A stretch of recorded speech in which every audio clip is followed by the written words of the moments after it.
Hello दोस्तों, आप लोग कैसे हैं सब। आज हम लोग इस रूम का इधर जितना भी रूम है सब रूम का सॉकेट का जो वायरिंग है वो वायरिंग कर रहा हूँ पावर सॉकेट का। इस देश में पावर सॉकेट में रिंग सर्किट होता है। रिंग सर्किट मतलब क्या है आप लोग को मैं थोड़ा समझाने की कोशिश करता हूँ। जैसे उधर देख रहे एक सॉकेट है, ठीक है, उधर भी एक सॉकेट है। फिलहाल दो सॉकेट से आप लोग को समझाता हूँ।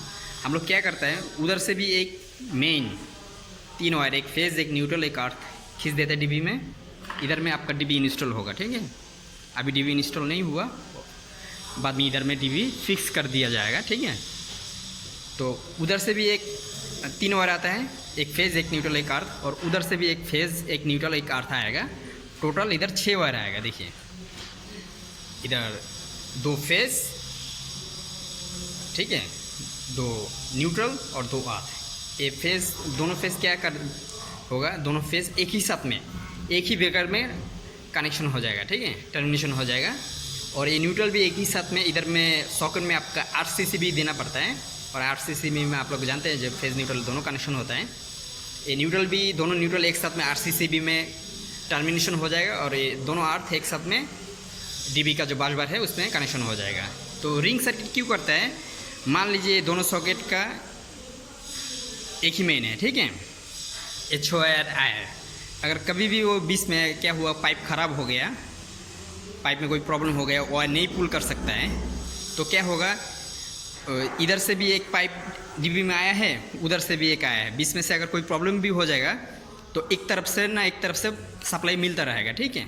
जैसे अगर एक ही मेन हम लोग खींचते, मान लीजिए इधर से एक ही मेन खींच दिया, उधर से कोई मेन नहीं खींचा, तो इधर से उधर गया, और उधर से अगर पाइप में कोई प्रॉब्लम हो जाएगा या वायर में कोई प्रॉब्लम हो जाएगा तो क्या होगा, उधर में सप्लाई नहीं जाएगा, कट हो जाएगा।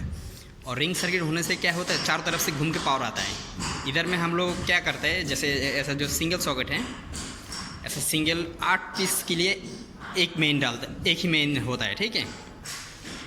8 पीस के लिए एक ही रिंग सर्किट होता है। जैसे आप लोग को दिखाने की कोशिश करता हूँ। जैसे पहले इधर से स्टार्ट हुआ, देखिए ये जो 3 वायर है ना, ये 3 वायर ये वाला पाइप से ऐसे, देखिए ऐसे यहाँ पे आ गया, ठीक है। ये 3 वायर ये वाला सॉकेट से आया है। फिर इस सॉकेट से देखिए ऐसे वो वाला जो पाइप है ना, ऐसे पाइप से इधर में आ गया, ठीक है। फिर इधर से ऐसे लूप हो के, हम लोग ऐसे लूप कर देते हैं, हर जगह में लूपिंग करता है, लूप होके यहाँ पे आ गया। फिर यहाँ से देखिए लूप होके इस पॉइंट पे आ गया। फिर इस पॉइंट से लूप होके देखिए ऐसे लूप होके इस पॉइंट पे आ गया, और इस पॉइंट से फिर ऐसे लूप होके यहाँ पे आ गया। और फिर इधर से 3 वायर ऐसे लूप होके देखिए इस सॉकेट में, सॉकेट के पॉइंट में आ गया। फिर यहाँ से ऐसे लूप होके देखिए उधर गया है,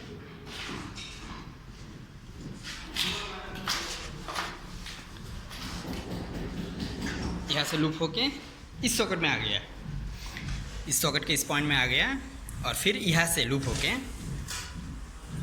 आपका इस सॉकेट में आ गया, ठीक है। और यहाँ से देखिए ये वाला जो है ना, ये वाला पाइप होके ऐसे देखिए ऐसे यहाँ पे आ गया। तो ये हो गया रिंग सर्किट, ये रिंग सर्किट हो गया। अगर बीच में से कोई भी पाइप अगर फ्यूचर में ख़राब हो गया, वायर ख़राब हो गया, बीच में हम लोग लूप नहीं कर सकते हैं, तो भी दूसरा में पावर जाएगा, दूसरा तरफ से घूम के पावर चला जाएगा, इसीलिए इधर रिंग सर्किट करता है, ठीक है। यहाँ पे ये देखिए रूम है, हम लोग देखिए कैसे पाइपिंग किया है, और इधर में हम लोग वायर खींचने के टाइम पे ये फ्लोर से जो पाइपिंग हुआ है, ये पाइप बहुत घूम घूम के गया है ना, तो वायर खींचने में क्या होता है, बहुत दिक्कत होता है, बहुत टाइट होता है। इसलिए हम लोग क्या करते हैं, ये जो लिक्विड साबुन दिख रहे हैं, देखिए ये जो साबुन है, इस साबुन को हम लोग क्या करते हैं, इस पानी के साथ मिक्स कर देते हैं, पानी के साथ मिक्स करके इधर एक होल कर देते हैं, और ऐसे पाइप के अंदर हम लोग पानी को डाल देते हैं। डाल देने से क्या होता है, जब भी हम लोग वायर खींचते हैं ना, तो वायर बहुत आसानी से आ जाता है। इससे क्या होता है, मेहनत भी कम होता है और टाइम भी बहुत बचता है। टाइम भी कम लगता है और एक ही आदमी खींच लेता है, नहीं तो दिखा जाएगा इस वायर को खींचने के लिए 2 आदमी चाहिए, फिर भी नहीं जाते क्योंकि पाइप देखिए बहुत घूम के बैंड होके गया है। तो हम लोग ऐसे लिक्विड साबुन देते हैं ना, तो एक ही बार में एक ही आदमी बहुत आसानी से खींच देता है। अभी इस वायर को मैं ऐसे टेप मार देगा, ठीक है, 3 पीस को ऐसे टेप मार दिया। जब ज़्यादा दूर होता है, ज़्यादा दूर का होता है, तो हम लोग क्या करते हैं, तीनों वायर को छिल के ऐसे डाल के हम लोग बांध देते हैं, तो मजबूत होता है। अभी ये नॉर्मल है, आसानी से चला जाएगा, और लिक्विड साबुन भी दे रहा हूँ तो और आसान हो रहा है, इसलिए हम लोग नॉर्मली ऐसे टिप मार के बांध दिया। अभी इधर ऐसे टिप मार देगा तो खींचेगा तो आराम से चला जाएगा। इधर इस रूम का आपका ब्लू सर्किट है, और वहाँ पे इस रूम का और हॉल रूम का आपका येलो है, येलो सर्किट, और इधर में ब्लू सर्किट। इधर में हर बिल्डिंग में आपका 3 फेस लाइन होता है, तो हम लोग वायर मिला के डालता है। 2 रूम का आपका 8 पीस का, ऐसा 8 पीस सिंगल सॉकेट का आपका ब्लू देता है 8 पीस, फिर दूसरा जगह रूम का 8 पीस का आप लोग येलो, फिर रेड, ऐसा करके मिला के देते हैं। हेलो दोस्तों, इधर में जितना भी रूम है, सब रूम का जो जितना भी सॉकेट का पॉइंट है,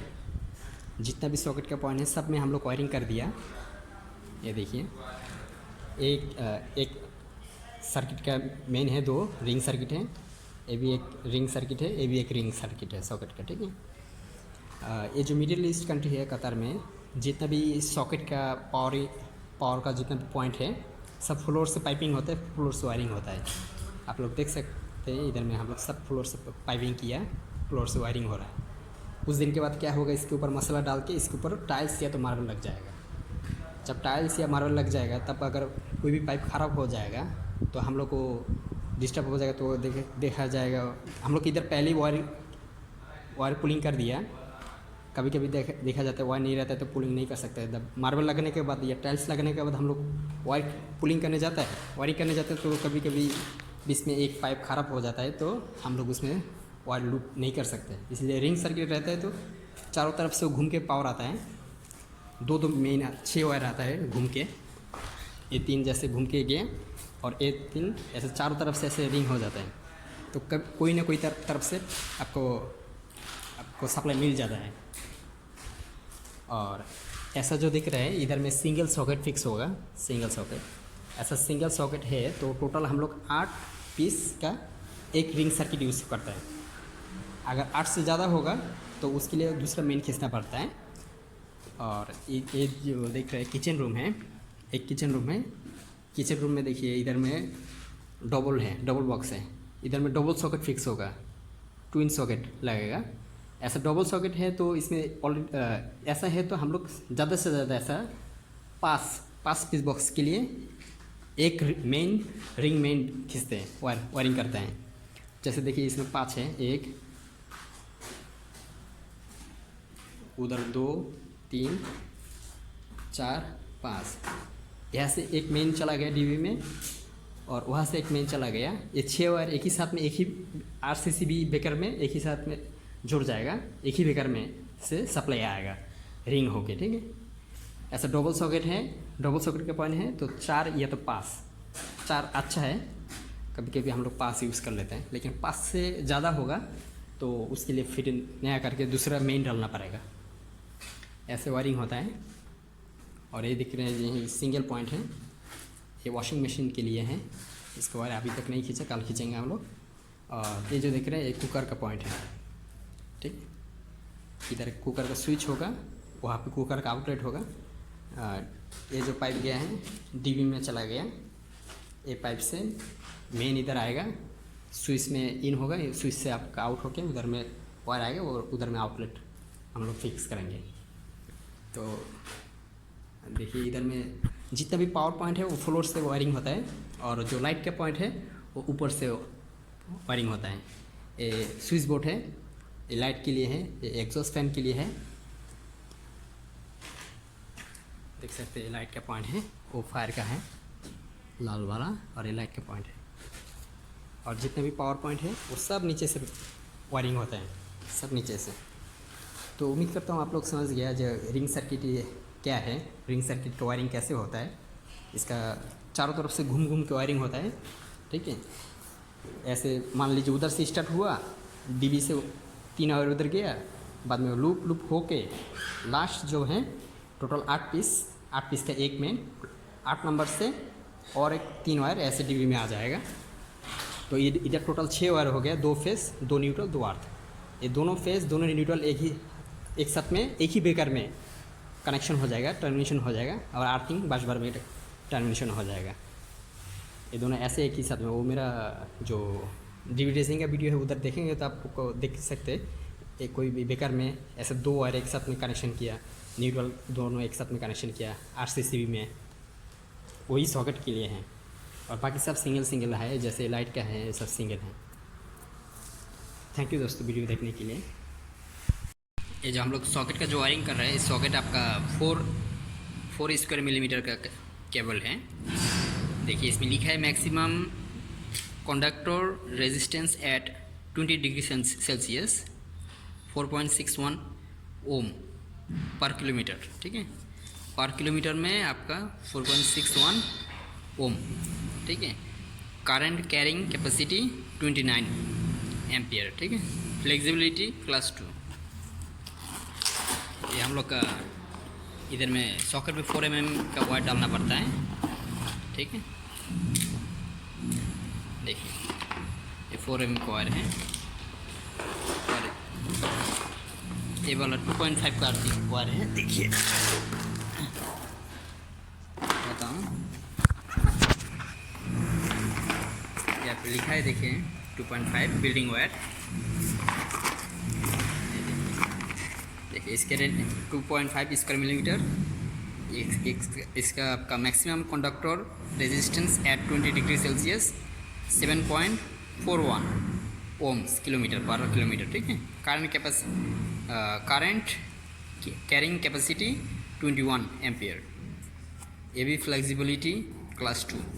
ठीक है, वायर जितना पतला होगा, याद रखिएगा, वायर जितना पतला होगा उसका रेजिस्टेंस उतना बढ़ेगा, और वायर जितना मोटा होगा उसका रेजिस्टेंस उतना कम होगा।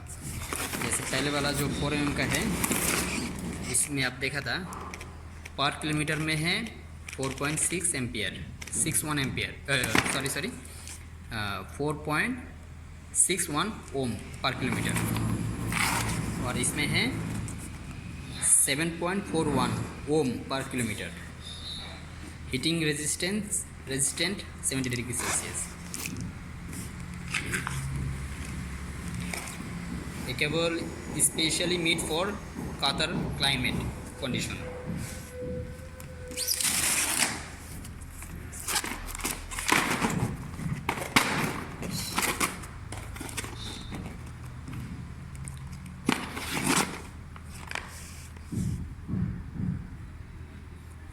ये अर्थिंग का वायर है, इसमें येलो ग्रीन कलर रहता है, और ये रेड फेज है, ये ब्लू फेज है, और ये आपका येलो फेज है।